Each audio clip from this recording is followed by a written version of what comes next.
Aujourd'hui, un petit tutoriel pour vous apprendre à construire un tableau croisé dynamique dans Excel. Le tableau croisé dynamique, c'est un outil qui est très utile pour explorer, analyser rapidement des grosses bases de données. C'est un outil qui sert en sciences, mais également en finance, en gestion et d'autres domaines, là. Donc, dès que vous avez là, des grosses table de données, bien à ce moment-là, le tableau croisé dynamique peut devenir un outil intéressant. Donc, ça vaut au moins la peine de s'initier à cet outil-là. Puis, dans le futur, bien, vous verrez là, quand est-ce que vous pouvez vous en servir ou pas. Donc, avant de commencer le tutoriel, comme c'est écrit là, dans le document qu'on vous a remis, vous devez télécharger une grosse base de données avec laquelle vous allez pouvoir vous pratiquer à faire un tableau croisé dynamique, vous amuser un petit peu avec. Donc, vous suivez le lien qui est ici, vous allez vous le copiez dans votre furteur préféré et ça va vous mener un fichier Dropbox. Donc, vous allez tout simplement télécharger, clic comme ça. Ça va aller sur votre ordinateur. Moi, il est déjà sur mon ordinateur. D'ailleurs, le document qu'on vous a remis sous forme papier ou sous forme électronique, c'est un document qui montre comment faire des tableaux croisés dynamiques en fait, avec un ordinateur PC. Mais le tutoriel vidéo aujourd'hui, eh bien, c'est un tutoriel qui est fait là, sur Mac. Excel sur Mac et PC, ça se ressemble beaucoup. Il n'y a pas de grosses différences, mais vous allez sûrement constater là, quand même quelques petites différences. Laissez-vous pas impressionner par ça. C'est rien de majeur. Et au bout du compte, vous allez pouvoir faire exactement la même chose. Donc, si jamais vous êtes sur PC à la maison, bien, fiez-vous aux images là, qui est sur le document papier qu'on vous a remis. Alors, donc, premièrement, pour faire des tableaux croisés dynamiques, ça nous prend des données. Donc, dans le fichier Excel, vous allez chercher les données, la feuille données brutes qui est à votre disposition. C'est un fichier qui a 6 colonnes, plus de 23 000 lignes de données. Donc, c'est pas quelque chose qui est très agréable à analyser, disons, à la mitaine. Et le tableau croisé dynamique va nous permettre de regarder, d'explorer plus rapidement ces données-là. En fait, qu'est-ce que ça contient comme données? C'est des données sur des dénombrements de vélos par jour sur différentes pistes cyclables de la ville de Montréal entre 2009 et 2015. Donc, il y a beaucoup de chiffres là-dedans. Donc, pour explorer ça, on va utiliser le tableau croisé dynamique. Donc, comment on fait un tableau croisé dynamique? Bien, premièrement, il faut que nos données brutes soient bien organisées. Donc, vous les organisez toutes sous forme d'un tableau dans Excel. C'est bien important que ce tableau-là, dans la première ligne, on retrouve les titres des colonnes. Et dans chaque colonne, on va, en dessous des titres, retrouver un seul type de données. Donc, c'est des dates, ça va être des dates de la ligne 2 jusqu'à la ligne 20. Jusqu'à la 23 millième ligne, là, si votre base de données en contient autant. Même chose pour les chiffres, le texte. Donc, c'est vraiment important que le type de données qu'on retrouve dans la colonne soit toujours le même. Ça, sinon, ça ne fonctionnera pas. Ensuite, c'est idéal qu'il n'y ait pas de case vide dans votre tableau. Donc, si jamais, supposons, là, j'efface une donnée, vous avez un trou, ben peut-être c'est mieux d'effacer cette ligne-là. Ça peut fonctionner pareil, vous pouvez l'essayer, mais ça peut vous causer des petits pépins aussi, là. Donc, je remets ma donnée. Donc, maintenant, on va créer le tableau croisé dynamique. Donc, pour créer le tableau croisé dynamique, ce qu'on va faire, là, on est sur Mac, donc on va aller dans l'onglet Données.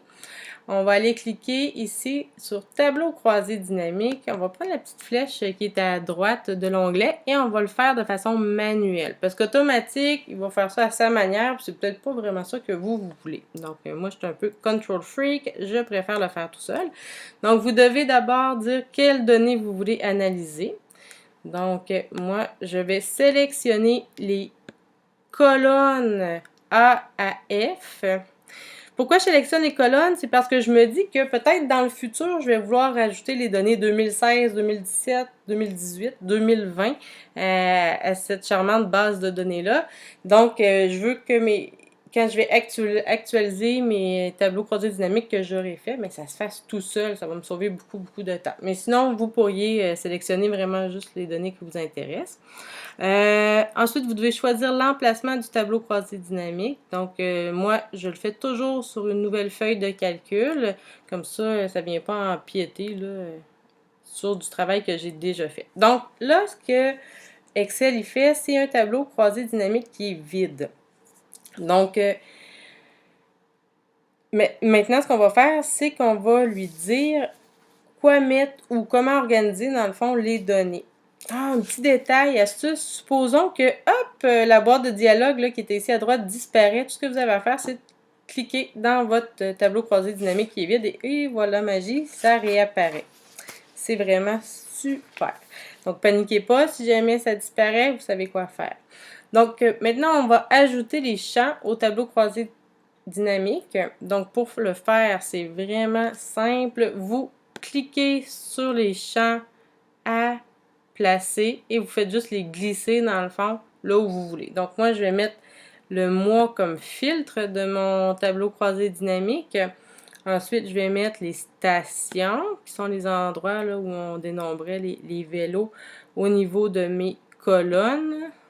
Donc, comme étiquette de colonne dans mon tableau croisé dynamique. Ensuite, je vais mettre les années comme étiquette de ligne. Et pour mes valeurs, je vais prendre les décomptes quotidiens. Donc, combien de vélos étaient pris là, combien de vélos ont été comptés à chaque station, à chaque année. Donc, par défaut, Excel va me faire un beau grand tableau croisé dynamique comme ça, qui contient toutes les données qu'ils m'ont demandé. Les chiffres qui sont ici, c'est quoi? Eh bien, c'est le nombre de décomptes. Donc, c'est le nombre de fois qu'il a compté un vélo. C'est un petit peu bizarre, là. C'est pas ça qui m'intéresse vraiment, moi. Donc, moi, je serais plutôt intéressée à connaître la moyenne. Donc, pour connaître la moyenne, il faut cliquer ici sur le petit onglet I à droite de nombre de décomptes. À ce moment-là, il me sort une boîte de dialogue et moi, je vais lui dire, je veux que tu me donnes la moyenne du nombre de vélos par jour à chacune de ces stations-là pour chaque année. Et donc, on clique sur OK. Et voilà, c'est ce qu'il m'a fait. Mais là, vous voyez, il me fait un tableau croisé dynamique et mes moyennes ont un nombre ridicule de décimales, surtout pour une moyenne de nombre de vélos. Donc, moi, ça ne m'intéresse pas. Je veux que tout ça soit arrondi. Donc, je reclique encore une fois sur le I, ensuite sur nombre et voilà, je vais ici lui dire que je veux pas autant de décimales, que c'est des chiffres, mais que je veux pas de décimales, c'est un détail superflu. Et voilà, c'est fait. Mon tableau croisé dynamique est fait. Donc ça, c'est ma première version. Donc je clique en dehors de mon tableau croisé dynamique juste pour que je puisse bien le voir, puis que la boîte de dialogue disparaisse.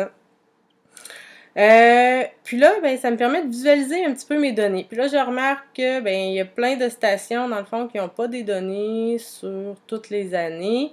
À ce moment-là, moi, je serais peut-être intéressée pour un rapport de juste regarder certaines données. Donc, voyons, excusez-moi. Ce qu'on va faire maintenant, c'est qu'on va adapter notre tableau croisé dynamique pour vraiment juste garder l'information qui nous intéresse une fois on l'a survolé dans le fond. Donc, on peut choisir les colonnes qu'on fait apparaître. Donc, à ce moment-là, ce qu'il faut faire, c'est cliquer sur la petite flèche ici à côté de étiquette de colonne et je vais tout enlever pour ajouter seulement 3 stations qui m'intéressent. Donc, Berry, Maisonneuve 1, Maisonneuve 2. C'est ce qui m'intéresse parce que j'ai des données pour 2009 à 2015. Et je préfère la même chose pour les étiquettes de ligne, donc sélectionner juste des données qui m'intéressent. Et là, je vais filtrer mon tableau croisé dynamique pour juste faire apparaître un mois qui m'intéresse. Donc, je veux juste avoir les données du mois de juin de toutes ces années-là, dans le fond. Donc, à ce moment-là, et voilà. Donc, ici, j'ai la moyenne de vélos qui sont passés à Berry en 2009. Ici, j'ai la moyenne du nombre de vélos qui sont passés à la station Maisonneuve 1 en 2012. Donc, vous comprenez un petit peu le principe du tableau croisé dynamique. Là, les possibilités sont infinies. Si je voulais savoir c'est quoi le maximum de vélos qui passaient dans une journée, mais je pourrais venir changer ici la moyenne pour la valeur maximum. Si je voulais savoir c'est quoi la valeur minimum, eh bien, le même principe, je clique sur minimum et ça va me le dire. Les écarts types, ça peut le calculer. Donc, c'est quoi l'écart type autour de ma moyenne, dans le fond, sur le nombre de vélos qui passent. Donc, ça peut être intéressant, ça, des fois, dans le cadre d'une analyse. Donc, c'est vraiment tout simple, donc c'est pas plus compliqué que ça. Donc, je remets ma moyenne, c'est ce qui m'intéressait ici pour l'exemple. Ensuite, qu'est-ce qu'on peut faire avec notre beau tableau croisé dynamique? Bien, comme je l'ai dit tantôt, ça se pourrait, moi, que dans le futur, je donne le cours plusieurs années encore, puis que je ne vais pas trop avoir l'air d'une vieille croûte, avec des données qui datent de 20 ans. Donc, ça se peut que je veuille rajouter mes données à chaque année. Donc, à ce moment-là, en ayant sélectionné mes colonnes comme source de données dès le départ, mais ça ne sera pas compliqué. Je vais rajouter mes données dans le bas de mes colonnes au fur et à mesure, d'année en année. Et puis, quand je vais vouloir mettre à jour mon tableau croisé dynamique, bien, je vais cliquer dedans, je vais faire un clic droit, je vais faire actualiser les données et il va les actualiser pour les années futures dans le fond. Donc, il pourrait rajouter 2017, 2018, 2019 là, si je lui demandais. Maintenant, autre chose intéressante qu'on peut faire avec un tableau croisé dynamique, c'est un graphique, parce que regarder des chiffres, des colonnes de chiffres, c'est pas... En tout cas, moi, je suis quelqu'un de très visuel, ça me dit pas grand-chose. Donc, ce qu'on peut faire, c'est venir sélectionner nos données qu'on veut mettre en tableau, visualiser en tableau, directement dans le tableau croisé dynamique. Ensuite, vous allez dans graphique. Moi, je veux un graphique en ligne, comme ça. Et il va le faire tout seul. Bon, là, c'est pas un beau graphique qu'on ne présenterait pas dans le rapport. Il n'y a pas de titre de ligne, pas de titre de colonne, pas de titre de graphique. Mais pour moi, pour une analyse rapide, une exploration des données, c'est vraiment super génial. Donc, si jamais vous pensez faire un rapport et remettre soit vos valeurs que vous avez calculées à l'aide d'un tableau croisé dynamique dans un tableau ou un graphique que vous auriez fait, je vous conseille vivement de sélectionner vos données, les copier en tant que valeur seulement, en fait les copier, les coller en tant que valeur seulement et puis ensuite faire une belle mise en forme pour ce qui est du tableau et pour ce qui est des graphiques, bien, ajouter là, les éléments nécessaires là, pour avoir un tableau complet. Donc, ça complète le tutoriel sur le tableau croisé dynamique. J'espère que ça vous a été utile et que ça vous servira dans l'avenir. Merci!